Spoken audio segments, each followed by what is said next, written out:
kita sipu dulu. Bahan klep kapal. Mau minta model yang lain katanya.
Kelihatan langsung putih ya, bagus ini sebuahnya. Putih itu bertanda keras bajanya. Nah,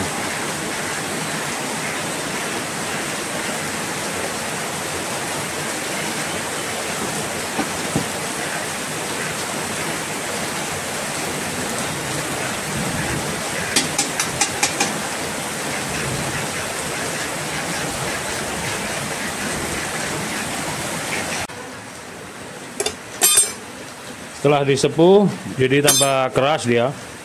Nih, putih asli. Kita bersihkan dulu sebelum di BG.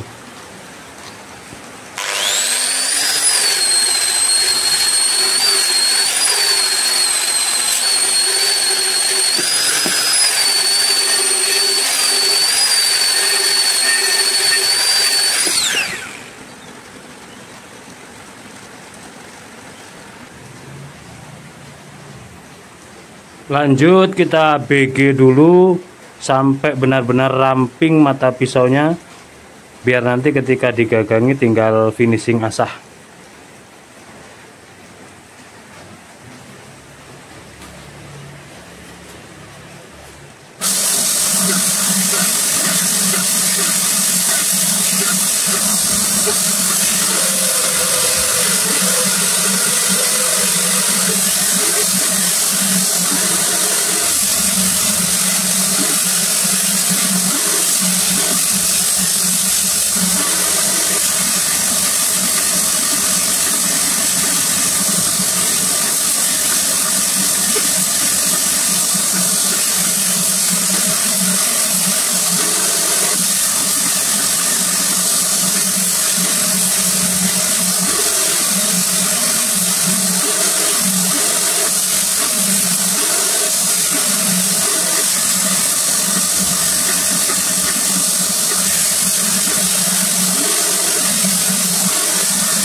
Alhamdulillah, proses demi proses setelah selesai kita saksikan bersama-sama.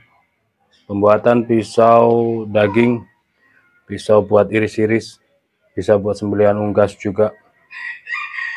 Materialnya klep kapal semuanya dengan konstruksi full tang di pin 2. Yang 2 piece ini gali sono keling, yang kuning kayu nangka. Kayu nangka yang kita pernis, kita baluri lem cair dan di clear, karena kegunaannya nanti sering banget kena air. Jadi untuk kayu-kayu yang teksturnya tidak seperti galih gitu harus ekstra. Okay. Ini panjangnya masing-masing 15 sentian. 15 cm. Yang ini terlebarnya 2,3. Untuk tebal 2,5 mili. Yang ini terlebarnya 2,5. Tebalnya 2,8 mili. Kalau yang ini terlebarnya 2,8, tebalnya 2,5 mili. Mantep. Dan juga bisa buat sembelihan hewan-hewan besar sebenarnya kalau sudah jam terbangnya tinggi. Kunci utama adalah ketajaman dan mengerti tajam. Cek ketajaman menggunakan kertas HVS, itu standar. Standarnya pakai kertas. Kalau bisa naik ke koran atau bahkan ke tisu, berarti pisaunya benar-benar flat, tipis sekali, dan tajam. Tentunya begitu. Tidak perlu dengan plastik ataupun kresek, karena akan mengurangi ketajaman. Sekali lagi, tidak perlu menggunakan plastik atau kresek. Terus selanjutnya, mata pisau atau golok yang flat, super flat, itu dia tipisnya dengan kertas itu hampir sama, atau bahkan ada yang lebih tipis lagi matanya itu. Nah, perhatikan, ini miring ke kiri, ini miring ke kanan, dia flat dari punggung, bodi bilahnya itu flat, dan mata pisaunya seperti ini, sangat tipis sekali. Jadi tidak disarankan untuk tebas-tebas yang bahan yang keras, tebas-tebas media keras seperti bambu, kayu, tulang, itu tidak disarankan. Ini ketajamannya seperti ini, agak keras sih.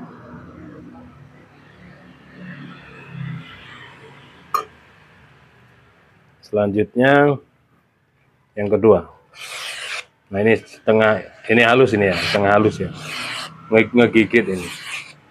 Yang pertama ini dia terlihat bodinya itu tidak ngeflat, ibaratnya gini, mata pisaunya itu di sini punggung bilah, ini ujung mata pisau itu begini. Sedangkan yang nomor 2 itu begini, jadi ngeflat. Biasanya terjadi ketika sudut asahan di awal tadi, ketika kita nge-BG, itu biasanya yang perlu diperhatikan ya. Sampai saat finishing juga mampu dia di kertas, tapi dia terdengar keras atau berat, tarikannya juga berat gitu. Karena tadi itu ini cepat prosesnya, saya buat ini cepat, setengah hari jadi 2. Kemarin sih, kemarin yang ini sudah sore 1 jadi, tinggal gagangin lah. Ternyata dapat info dari Bu Admin, yang pesen itu pesen 2 seperti ini, 1 seperti ini katanya. Intinya yang kuning itu dipangkal lebar mengecil ke ujung, modelnya runcing lurus. Terus yang 2 itu kecil-kecil. Nah, terus akhirnya nyusul yang ini. Nah, menyusul. cepet, ini jadi 2 dalam setengah hari, jadi 2. Terus selanjutnya saat saya asah itu biasanya kalau bahan-bahan per seperti ini, bahan-bahan limbah itu kalau sudah jelang akhir, jelang finishing, jelang tajam itu kan keluar burnya ya, sama dengan mesin juga gitu, kelihatan keluar burnya. Cuman yang ini tadi kok nggak keluar burnya, saya terus coba ganti grid, naik sampai terakhir itu nggak begitu keluar burnya, itu nggak tampak. Sampai akhirnya saya poles, terus bisa diteskan di kertas. Oh sudah, gitu aja saya. Jadi ini yang pertama ini agak berat. Kalau yang kedua dia halus, terasa sensasinya di hati, perasaan kita itu kerasa. Terus ini yang kemarin. Jadi kemarin itu sudah menyelesaikan yang ini dan sampai gagang, yang ini masih blanknya. Terus setengah hari ini dua-duanya jadi yang ini. Cepat kalau membuat seperti ini. Ini halus karena terlihat bodi bilahnya iya sama kayak yang pertama, tapi saat proses pengasahan saya rasakan sih ada burnya gitu. Nah, saya bilang tadi pisau-pisau yang kecil-kecil meskipun 15 cm itu bisa buat sembelihan sapi, bisa kayak tarik murni. Ini full tang, jadi kita nggak ada perasaan was-was takut bagaimananya, karena full tang enak. Dari pangkal dikalungkan pol sampai ke bawah atau bagian telinga samping kiri, lalu ditarik cerat itu. Tentunya dengan dibantu kalau ada gelambirnya, ditarik gelambirnya dan posisi kencang sekali bunga itu. Kalau yang sudah sering ke RPH, jam terbangnya tinggi. Kalau hanya pemain Idul Adha, ya paling di kambing lah. Ini kambing domba bisa. Kalau pengen berlatih yang pendek-pendek, standarnya ya 30 cm. Tapi sekarang teman-teman ini semakin pendek. Pisau yang dipakai itu semakin pendek. Gitu. Sekedar informasi. Cuman ya itulah selera dari bentuknya, dari ukurannya, materialnya, semuanya selera. Meskipun saya sepuhnya oli, sepuh air juga bagus kok. Jadi itulah keharmonisan dalam sebuah kehidupan. Artinya menciptakan apapun pasti ada yang menyukainya, asalkan ada unsur keindahannya. Demikian mungkin celotehnya di siang hari ini. 3 piece pesanan dari Juragan Daging di Kota Malang. Barangkali teman-teman ada yang berminat bisa pesan seperti ini atau lebih panjangan lagi atau model yang lain dengan material yang lain juga bisa, bentuk yang berbeda juga boleh. Ada kurang dan lebihnya mohon maaf. Akhiran wal minkum. Wassalamualaikum warahmatullahi wabarakatuh.